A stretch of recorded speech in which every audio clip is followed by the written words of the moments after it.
So guys, in this video we'll be doing the duplicate CTF from TrackMe root. So IP address is 10.10.29.134. So let's get started. I have run the nmap scan.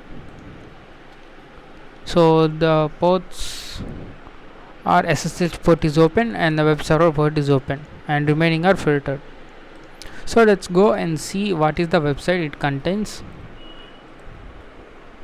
And it's Apache default page, and press Ctrl U for the source code, and you can see it's modified from okay. Now scroll down for looking any comments. So there are some comments here, table of contents, and here you can see the Jesse. Don't forget to update the website. So there is no P, and there is a username Jesse. So okay, this is somewhat useful information. So the next thing is we going to use the GoBuster on this website. So let's go and see. So the first on this exact directory we have these server status and the sitemap. So this sitemap is not an actual mapping of URLs. It has some blog post. Okay, so actually it contains the URL mappings, but always go to this sitemap and see whether it contains some any other information or not. So let's go to sitemap.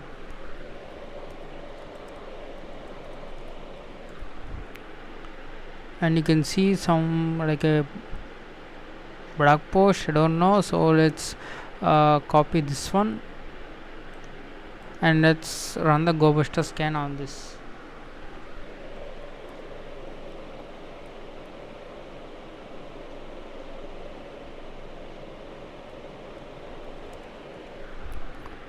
So meanwhile you can check all these pages to gather any important information.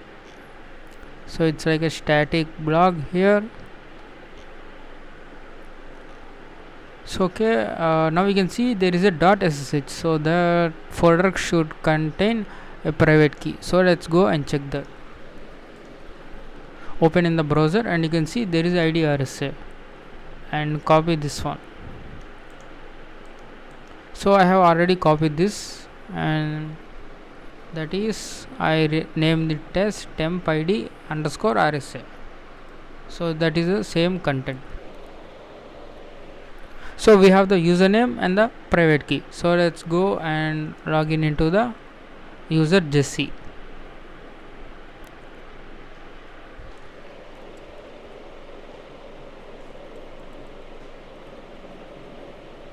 So the syntax is SSH identification with this private key and the username at the rate IP address. Now hit enter. Type yes. Now we got the shell. Okay, so let's say ls. You can say find dot. It will show you all the files from the current directory, and you can see there is a user flag. So you can get the user flag. Now let's type sudo l to see whether we can run any I guess we can run as root or with no password, and you can see there is a duplicate.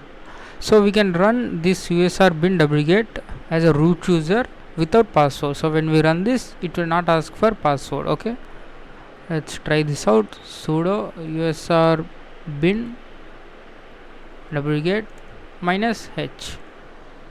So first what I have done is I have checked the options. Now you cannot generate the shell or pawn shell from this.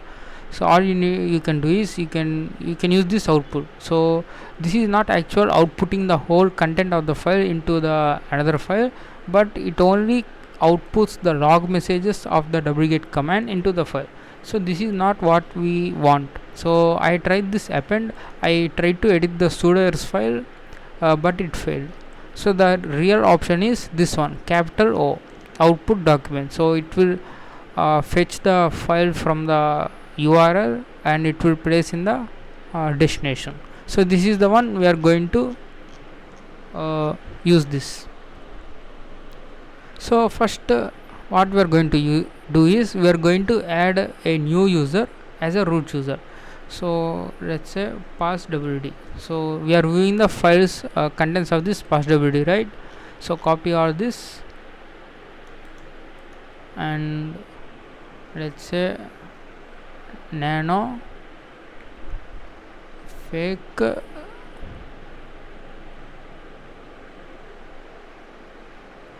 passwd. So now paste all the content in here. Now save this. Okay, we have the fake password file, and what we are going to do is we are going to generate the this passwd for the arrow. Okay, I am going to use the openssl command. You can also use mk passwd. So let me copy this and paste here. So what we are going to do is we are going to add a salt for the user arrow, and the password is, you can also say, arrow. So the username is going to be arrow and the password is going to be arrow. So we are going to create the salted hash. Now you can see the hash. Now copy this and let's go and edit this fake password file. Now let's say we are going to add the user arrow colon and paste the password hash here and put the colon, and the next thing is id 0 and the group id 0 and then the root home directory of the user, that is root, and then the shell bin bash. So if you don't know how to add this, you can check up the root user. You can see it's similar to this one. So you can copy this one also, and you can just you can paste that here, and you can edit the username and the password. So save this file. So we have saved this file. Okay, now we need to host this directory. So we are going to host this file, and using this wget we are going to get this one. Okay,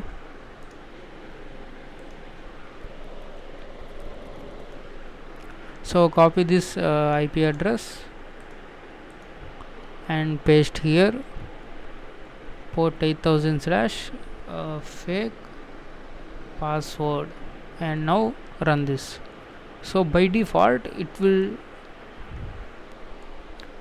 save to the current directory which you are in. So what I want to do is I can just say uppercase O. So I don't want in the current directory, instead save in the hc passwd. So this fake password will replace this one. So the contents of this will be replaced into this one. Now hit enter. Now if you view the cat password, now you can see there is a arrow user. So now you can switch to the arrow user. Now type the password arrow, and now you can see who am I. We should be root. So we are root. So if you have the wget, even though it does not spawn the shell, you can replace the files from the system. Okay, you can get the root flag.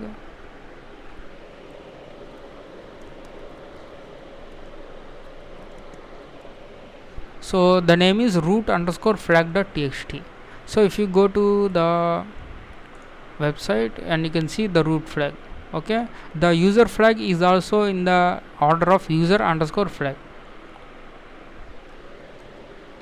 Okay, one another thing you can do is instead of getting the file from the URL, you can also say -i, and it will take the input of this file, root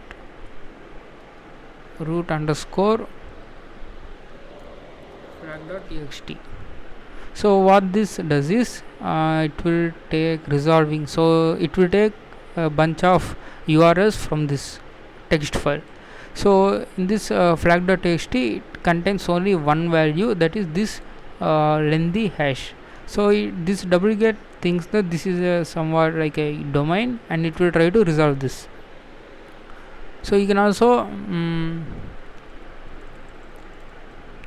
say HC shadow. So now you can see we have all the information. So it will try to resolve all this as a domains. So just see the sorted hash, etc. So that's all for this video. In this video we have learned that there is a .ssh folder directory enabled for anonymous. So by that, exposing the private key. From there onwards we have logged in as a Jesse, and we have the wget binary. We can run it as a root user without password, and we replace the password file by creating we replace the password file after adding the